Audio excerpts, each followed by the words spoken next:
tiers-livre, une série qui s'intitule Les numériques.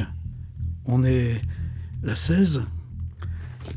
Il y a 10 ans, je publiais cet essai au Seuil. Ça s'appelle « Après le livre ». 10 ans, c'est un temps énorme dans la progression de cette transition. On a la chance de vivre dans une transition majeure, une des rares transitions importantes de l'écriture. Ce qui fait que le présent est totalement imprédictible.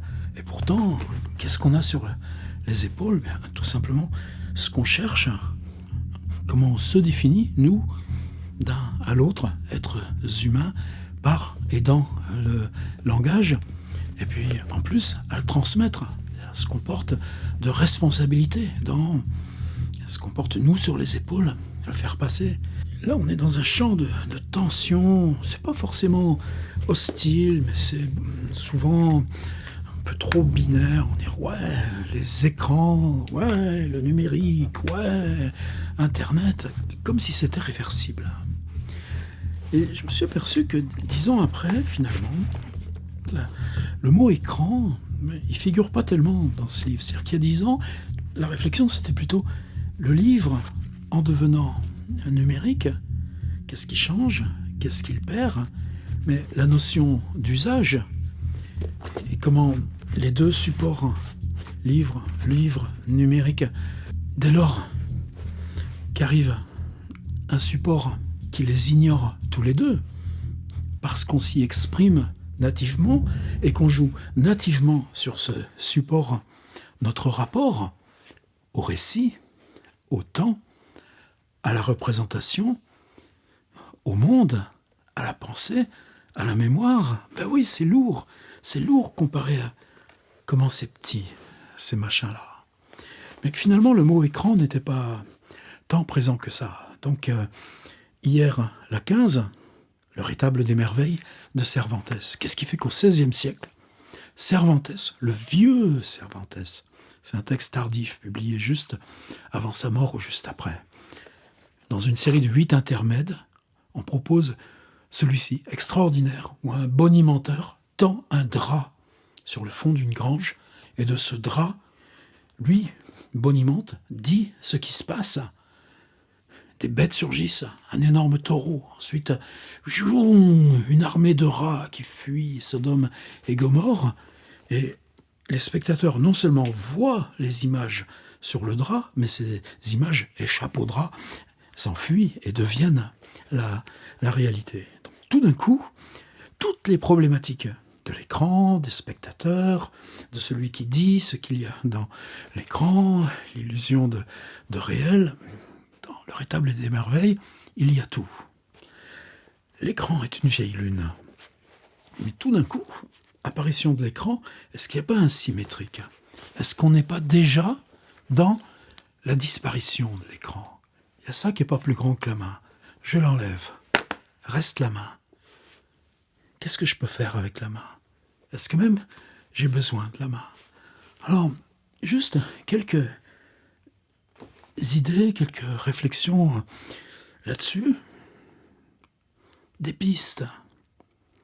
Là, je commence cette vidéo, je ne sais même pas si, tant elles sont impalpables, j'arriverai à m'en saisir au niveau où on doit, collectivement, s'en saisir. Un point de départ solide, c'est 1894, un livre qui s'appelle « La fin des livres ». Bah ouais, quand j'ai intitulé le mien « Après le livre », il y avait aussi un petit clin d'œil. De quoi il s'agit?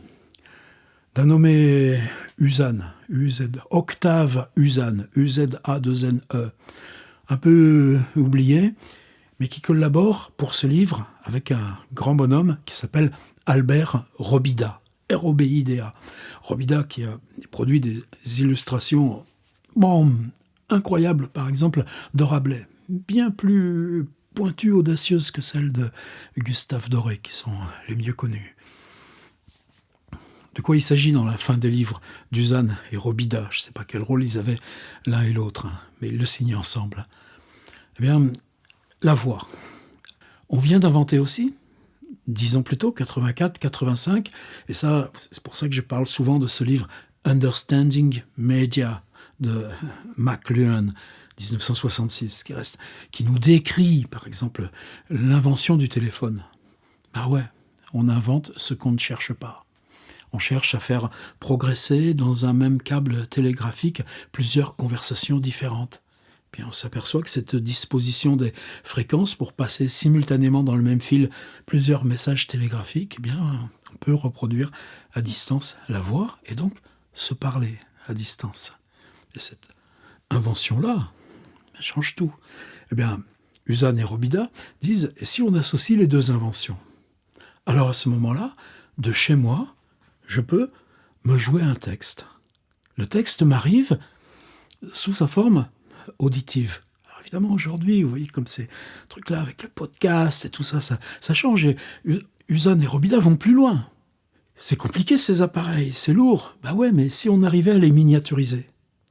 Et puis, est-ce qu'il y a besoin qu'il y en ait tant que ça? Ben non, parce que il suffit qu'il y ait une source, et puis vous prenez votre tour, où on accède simultanément à la même source, mais il n'y a pas besoin de reproduire la source comme on duplique et on reproduit les livres. Donc c'est un texte infiniment complexe, mais qui pose la fin des livres depuis la question du support. Et quelle question de support?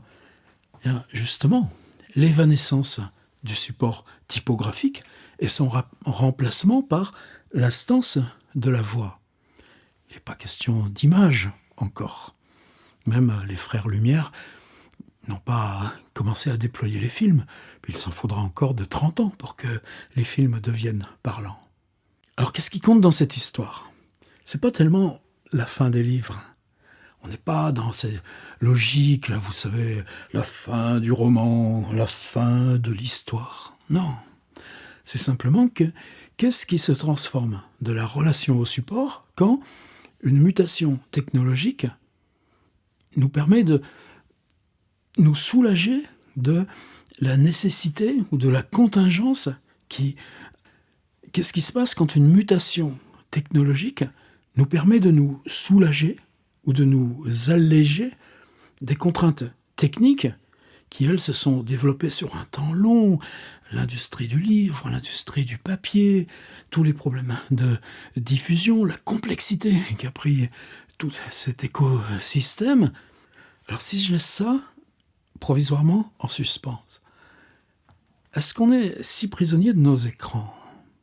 Dans la tête, ces jours-ci, là, en gambergeant à cette vidéo qui est infaisable parce que ça me dépasse, il y avait tous ces usages qui étaient comment l'informatique se disséminait partout. Et il y a du risque. C'est la question aussi des libertés, c'est la question de la sauvegarde ou de l'archivage des données, c'est la question du contrôle de ces données. Mais si je prends quelque chose de très simple, de n'importe quel point que je sois, à la limite au monde ou en Europe, et si je veux dire à ma voiture « ramène-moi chez moi » sur Waze, en 3 coups de pouce s'affiche le GPS qui m'indiquera les différents itinéraires pour revenir ici même où je vous parle. Évidemment, ça passe encore par un écran, c'est-à-dire je relie le téléphone au petit écran qui est inséré direct sur le tableau de bord de la voiture avec un câble. Il nous faut encore le câble. Et encore, on peut le faire via Bluetooth, sans câble.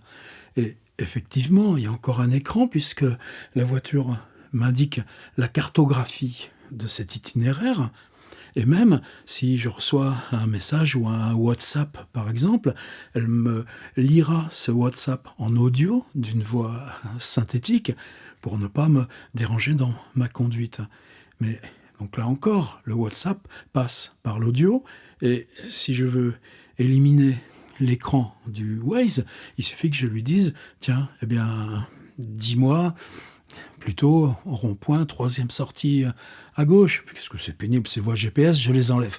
Mais en tout cas, cette question-là de l'informatique, du repérage spatial, de l'échange même qui est possible entre, vous savez, ces petits boutons, j'appuie, attention, il y a une voiture qui est mal garée, alerte. ou bien l'alerte qui avait été signalée par un voyageur un peu plus tôt, c'est fini. Je ne vais pas m'étendre là-dessus, mais ça veut dire quoi? Ça veut dire que l'informatique est présente, celle même.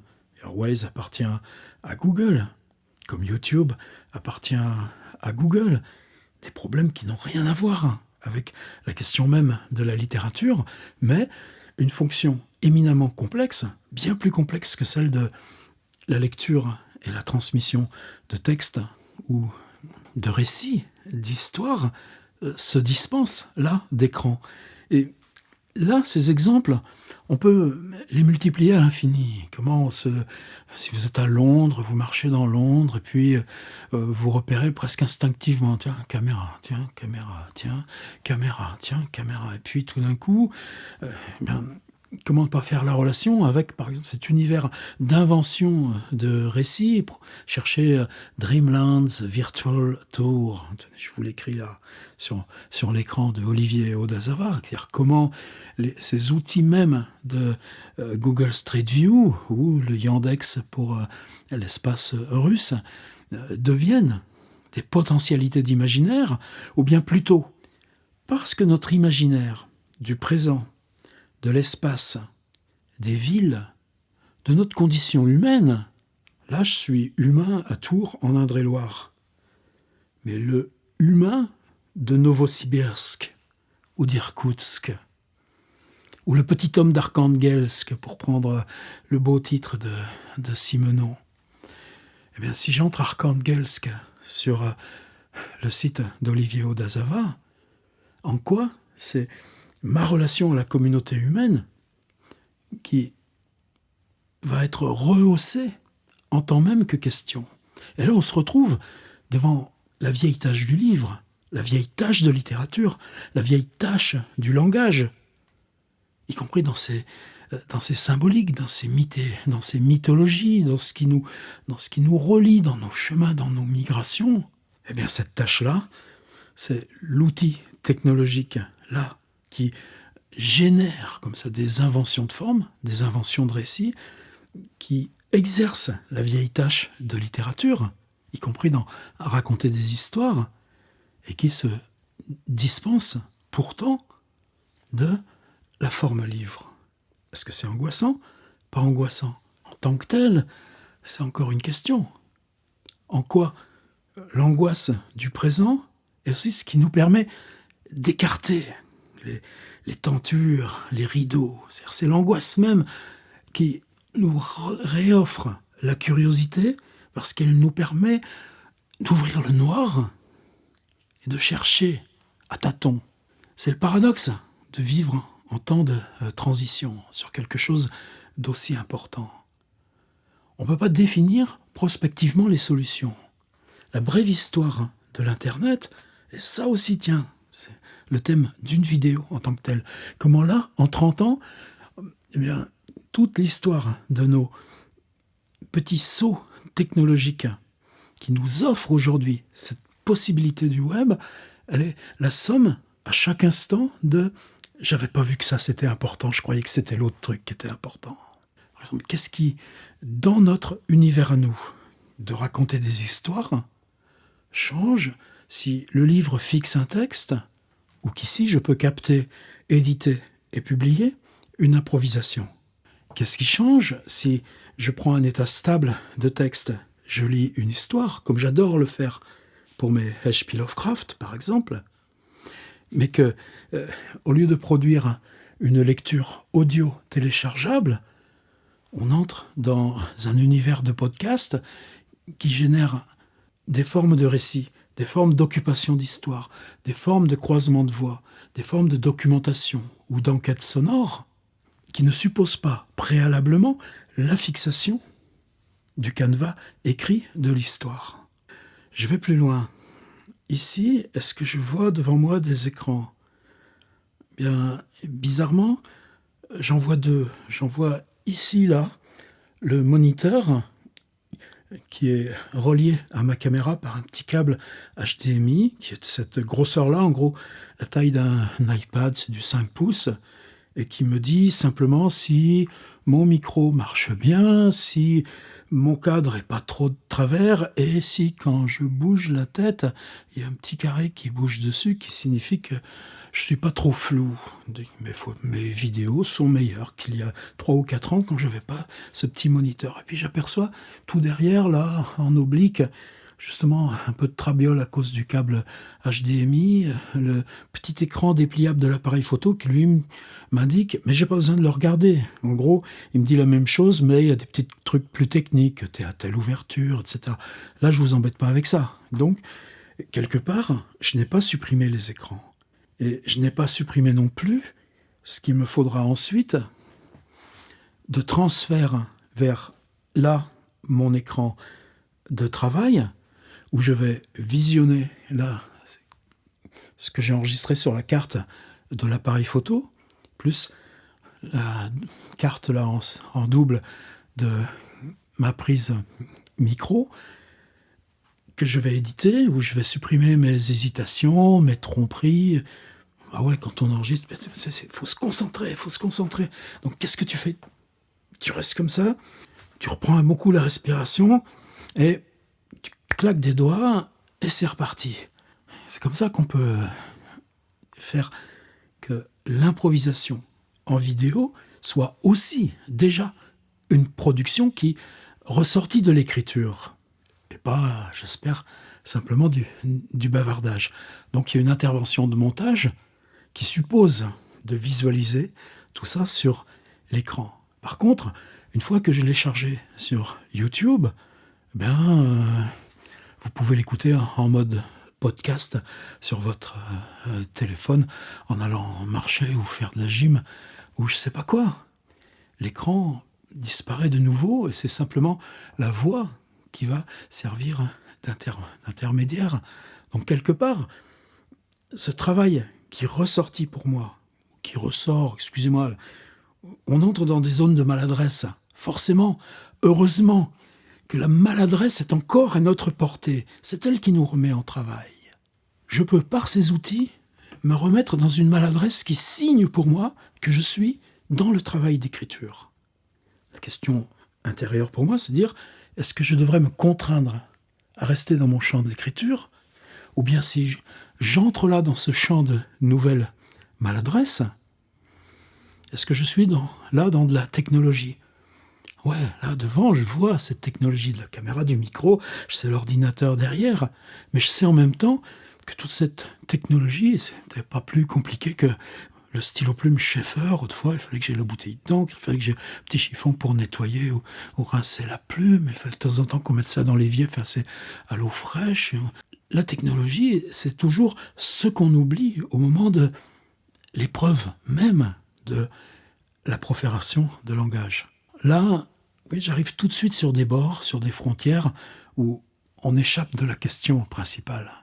Là, à mes pieds, pareil, vous ne la voyez pas, j'ai une valise où pour 2 jours de travail avec des étudiantes, fac de lettres de Chambéry, j'ai disposé une dizaine de livres parce que, justement, besoin de montrer, de partager. Donc ce qu'on fait ici, on le fera en direct, je les emporte. Les livres, ce qui ne m'empêchera pas, dans la salle, qu'avec l'ordinateur, je projette des pages agrandies de Daniel Colobert ou de Nathalie Sarraute, parce que on va scruter collectivement des éléments langagiers. On va travailler quoi? La transmission par l'écriture. Que pour transmettre, on pratique. Mais là, il y aura encore écran qui sera... Bon, je pense que les mots de passe, ça foire toujours dans les facs. Donc, ce sera mon téléphone en 4G branché sur l'ordi, branché au vidéoproche. Salut Daniel Bourrion, nous sommes les dinosaures du futur. N'empêche que, résultat, comme Cervantes, j'aurai derrière moi un grand truc de 3 mètres sur 2 où je pourrais montrer quoi? Des phrases. Des phrases qu'en même temps je lirai, etc. Donc, il y aura aussi écran. Écran dans ce qui est l'expérience la plus belle et la plus forte, le partage physique autour des enjeux de l'invention de langage. et on le mettra en pratique. Et quand ça aura été écrit, les étudiantes et étudiants installeront tout ça sur un blog. Le blog, d'ailleurs, en temps réel, s'affichera sur mon site. Et on lira à voix haute. On bougera le corps pour lire.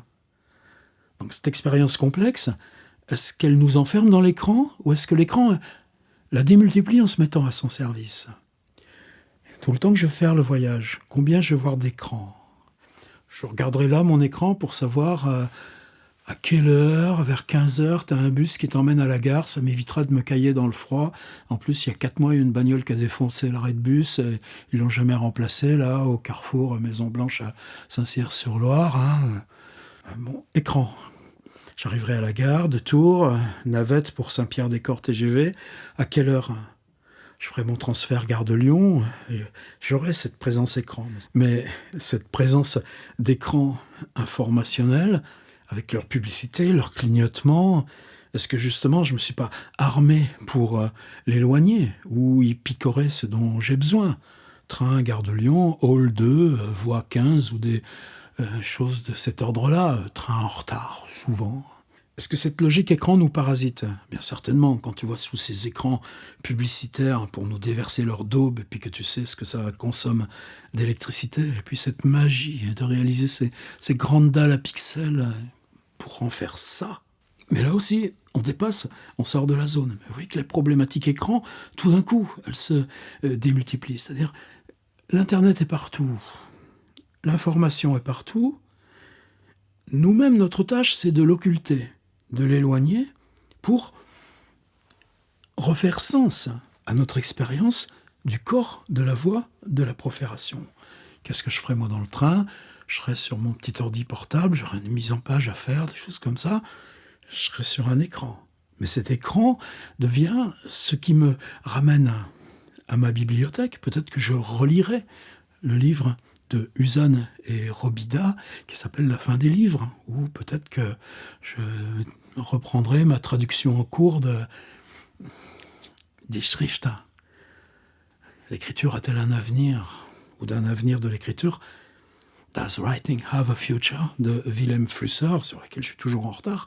Mais justement, cette série, c'est ce qui me relie aussi à cette traduction en cours. Alors, je veux finir sur un souvenir. Est-ce que ces réflexions-là, la disparition des écrans, c'est nouveau?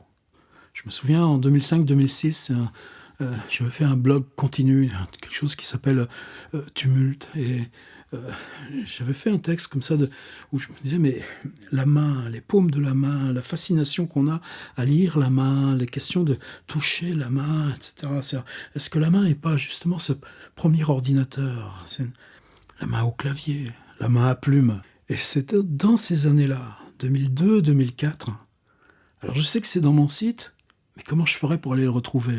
Est-ce qu'il faut que j'installe dans le moteur de recherche interne du site MIT, le Massachusetts Institute of Technology, ou peut-être Stanford, je ne sais pas, ou peut-être Bombay, parce qu'à l'époque on ne disait pas Mumbai.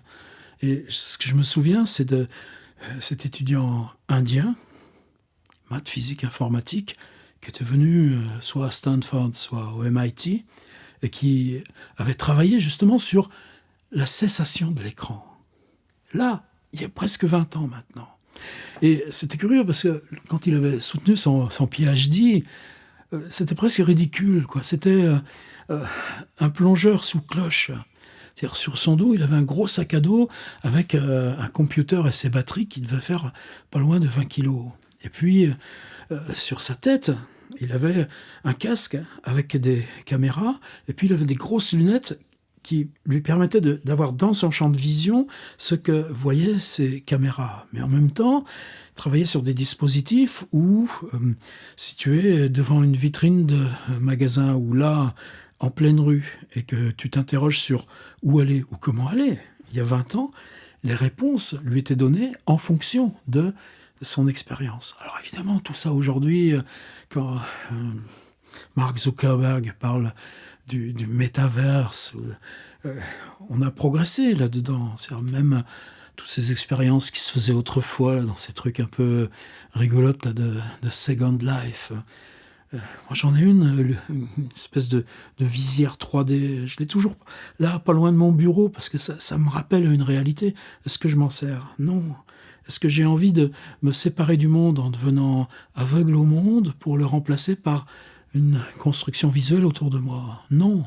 Par contre, est-ce que cette expérience-là de devenir immersif, j'en ai une petite caméra 360 aussi. La caméra 360, il m'arrivait il y a quelques mois de filmer mon bureau, de photographier mon bureau, puis j'en ai eu un petit peu marre. Mais en même temps, cette expérience, je sais qu'elle n'est pas finie, ça nous entoure, on n'est pas débarrassé de ça. Mais qu'est-ce que ça voulait dire? Que si tu vois ta propre bibliothèque, tu peux constituer un site où tu te déplaces spatialement, soit dans une expérience qui se présente comme réalité virtuelle, soit par une illusion immersive, parce que toi tu restes fixe assis à ta table, mais c'est l'écran devant toi qui se fait oublier en te proposant un mouvement, et en entrant dans cette bibliothèque, tu peux cheminer à l'infini dans des outils à inventer qui te promènent dans la recherche du temps perdu, comme dans la vie de Marcel Proust, comme dans ces lieux-là où pour l'instant on rejoue, par exemple via Wikipédia ou via des sites de dictionnaires ou des encyclopédies, il n'y a pas que Wikipédia dans ce domaine, mais une médiation par le texte qui est la projection textuelle de ces expériences. Et là encore, cette question de la cessation de l'écran, elle n'est pas indépendante. Ouais, j'en dis pas plus. Je m'arrête là. Elle n'est pas indépendante de quoi? De la médiation par cette projection fixe qui, pour l'instant, en ce moment, s'appelle le texte. Est-ce qu'une expérience peut remplacer le texte? Si c'est une expérience imagière, si c'est une expérience vocale, est-ce qu'il y a encore là une instance de texte dans ce que je partage dans cette impro? Certainement. Mais est-ce que cette instance de texte, si elle s'empêche ou tout simplement elle n'est pas condensable dans une transcription écrite, éditable et reproductible sous forme de livre, et là, j'ai fait une véritable coupure par rapport à un essai-livre paru au Seuil il y a 10 ans qui s'intitule « Après le livre ». Pas plus. On est dans une indépendance neuve qui n'est pas la transposition d'un rapport fixe à l'établissement du texte, mais qui, en supprimant l'écran, dans cette porosité du numérique et de notre immédiat, transforme la vieille tâche où on est toujours. Et c'est quoi la vieille tâche toujours? C'est le poème. Avalanche, veux-tu m'emporter dans ta chute? Il y a toujours le même mystère. Comment tu y atteins à ce mystère? Comment on entre dans ce travail de langue? Et le fait que si on entre dans ce travail de langue, on est encore, ou avec, ou qu'au contraire, on l'amplifie, on l'exacerbe avec nos outils numériques, et qu'on a à charge de le transmettre. Alors même que le contexte général de transmission change, et que donc les contenus aussi de la transmission ne sont pas des choses fixes, c'est pas une écluse qui s'ouvre et t'as la grosse péniche qui passe. Avec ce changement de la médiation du rapport du langage à l'autre, du rapport du langage à sa mise en réflexion. Et là, c'est des formulations de Maurice Blanchot, de nouveau. Les contenus même sont affectés et doivent être réinventés. C'est pour ça que tout à l'heure, je parlais d'angoisse. Et par contre, la question de l'écran, je crois qu'il y a déjà longtemps qu'elle est derrière nous. C'est ça que je voulais dire en attendant la vidéo suivante.